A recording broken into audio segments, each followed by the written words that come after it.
Morning. Gising ka na? Kape na tayo, nag-init na ako ng tubig. Hindi pa, tulog pa. Tulog ka pa? Oo. Oy, gising na. Oo. Matutumba ka pa. Doon na. Meron na kape doon? Hindi ka na makakalakad. Hindi na nga eh. Ay. Yan na, hawak ko sa likod ko. Aray. Aray. Aray! Ba! Aray ko! Ayan. Hindi na makalakad! Ayusin mo, upuan mo. Ba! Magkakape tayo kasi. Agay! Lagyan mo ng ano, kape yung baso ko. Ako na magkape. Lagyan mo ng baso yung kape ko. Diba, para makita ko. Diba? Wala mga asukal. Sabi nga ako ng asukal dyan.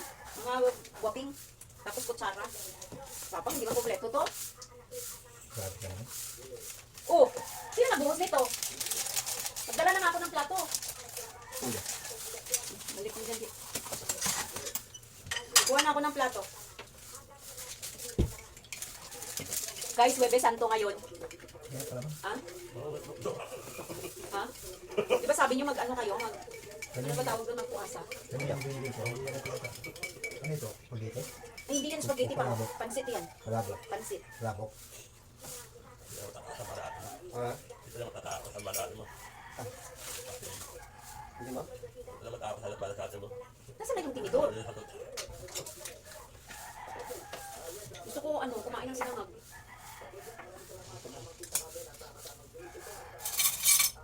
Kalabok yun. Hindi nga pa. Hindi sila tumitigil ng bulbahanay. Ang una kasi ng pumpay sa Israel. Ang Amerika nakasama-sama lang. Tama ba, Jit? Nakasama-sama lang ang Amerika sa Israel sa kanyan. Sumaw-sama lang ang Amerika eh. Kasi dapat hindi sila pumasok sa ganyan eh. Dapat pinabayaan na lang yung dalawang bansa na nag-aaway. Oo. Pero kasi siguro nanghingi naman ng tulong kasi. Sumaw-sama sila lang sit-out eh. Tinutulungan yan, umaga na niya Yuri. Ano ba yan? Kuya Ngaloy, Alam niyo ba ang bansak yung ano yun? Alam niyo ba bansak yung ba? Dinala ng Amerika. Isang panahon na kuryente, lockdown. di nadadami na yung iba. Ngayon, ito si Rocky ko. Hindi, mukha sa Iran, may gusto ka sa ng Amerika.